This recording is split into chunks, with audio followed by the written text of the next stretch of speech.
प्रभु श्री राम का जन्म कैसे हुआ, या भगवान श्री राम माता कौशल्या के गर्भ से पैदा हुए थे या प्रकट हुए थे, ये सवाल बहुत सारे लोगों के मन में रहता है।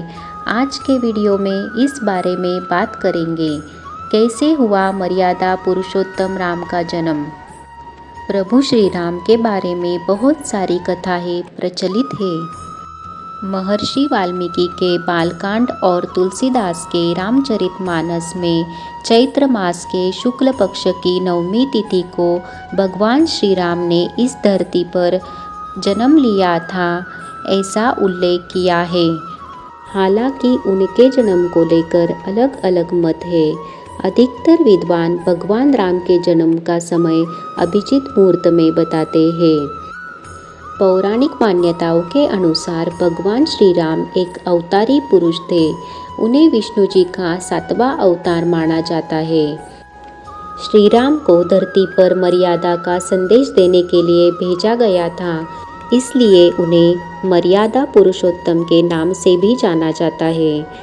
भले ही श्री राम अवतारी पुरुष थे, लेकिन उन्होंने सांसारिक प्रक्रिया के तहत अपनी माँ की कोख से जन्म लिया था।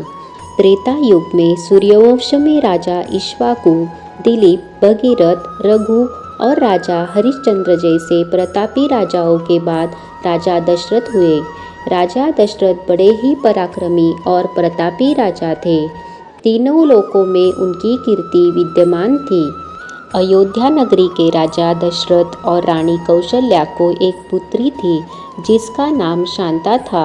राजा दशरथ ने अपनी पुत्री शांता को राजा रोमपद को गोद दिया, जो अंगदेश के राजा थे। कालांतर से शांता का विवाह ऋषि ऋष्यशृंगा से हुआ, परंतु शांता को गोद देने के बाद राजा दशरथ को कई साल तक कोई संतान नहीं हुई। राजा दशरथ का साम्राज्य दिन दुगनी रात चौगुनी उन्नति पर था, लेकिन उन्हें केवल एक ही चिंता सताए जा रही थी, उनके बाद उनके वंश का क्या होगा। राजा दशरथ की 3 पत्नियां थीं, जिनमें से सबसे बड़ी रानी कौशल्या थी। उनसे छोटी रानी कैकेयी थी और उनसे छोटी रानी सुमित्रा थी। 3 पत्नियां होने के बावजूद भी राजा दशरथ को कोई पुत्र नहीं था जो उनके कुल को आगे बढ़ा सके, इसलिए उन्हें अपने कुल के अंत का डर सताए रहता था। इसी विषय में उन्होंने अपने कुल ऋषि से इस समस्या का समाधान पूछा। उनके कुल ऋषि ने बताया कि उन्हें पुत्र प्राप्त करने के लिए पुत्रेष्टि यज्ञ संपन्न करना होगा, जिसके फलस्वरूप उन्हें पुत्र की प्राप्ति अवश्य होगी। लेकिन उन्होंने उसके साथ ही यह शर्त भी रखी कि वह स्वयं पुत्रेष्टि यज्ञ नहीं करवा सकते। इस यज्ञ के लिए राजा दशरथ को स्वयं जाकर शृंग मुनि को प्रसन्न करना होगा।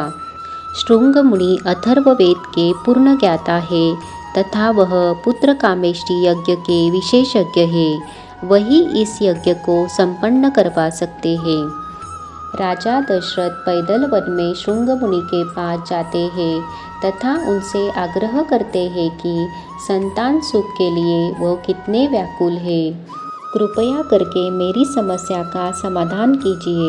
राजा दशरथ की सादगी तथा विनम्र आदर भाव के कारण शृंग मुनि प्रसन्न हुए और उन्होंने दशरथ राजा को वचन दिया कि वह उनका कामेष्टि यज्ञ करवाएंगे।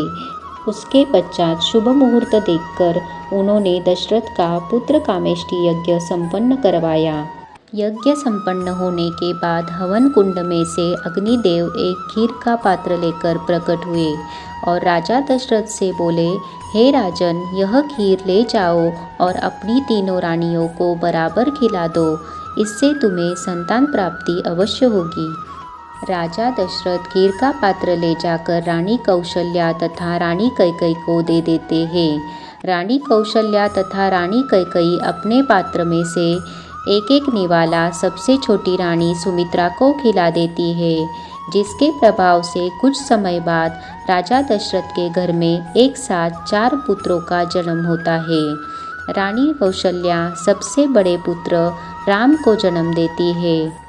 उसके कुछ ही समय बाद रानी कैकेयी भरत को जन्म देती है और रानी सुमित्रा पुत्र लक्ष्मण और पुत्र शत्रुघ्न को जन्म देती है। और इस प्रकार पृथ्वी पर बढ़े हुए पाप अत्याचार को मिटाने के लिए भगवान नारायण स्वयं राजा दशरथ के पहले पुत्र श्री राम के रूप में जन्म लेते हैं। भगवान विष्णु के राम अवतार का साथ देने के लिए शेषनाग लक्ष्मण के अवतार में जन्म लेते हैं तथा उनके साथ ही भगवान विष्णु के सुदर्शन चक्र भरत के अवतार में जन्म लेते हैं तथा शत्रुघ्न भगवान विष्णु के शंखशैल के अवतार होते हैं। श्री राम, लक्ष्मण, भरत और शत्रुघ्न को 4 पुरुषार्थ का रूप माना गया है, जिसमें श्री राम धर्म का रूप होते हैं तथा भरत मोक्ष का रूप होते हैं। उसके साथ ही लक्ष्मण जी को काम का प्रतीक माना गया है तथा शत्रुघ्न जी को धन का रूप माना गया है। हिंदू मान्यताओं के अनुसार चैत्र मास के शुक्ल पक्ष की नवमी तिथि को भगवान श्री राम ने इस धरती पर जन्म लिया था। हर साल इस दिन रामनवमी का त्यौहार बड़े ही धूमधाम से मनाया जाता है। आपको ये जानकारी कैसी लगी कमेंट में ज़रूर बताइए। अगर आपको ये जानकारी अच्छी लगी तो वीडियो को लाइक, शेयर और सब्सक्राइब ज़रूर करिए। वीडियो को पूरा देखने के लिए आपका बहुत बहुत धन्यवाद।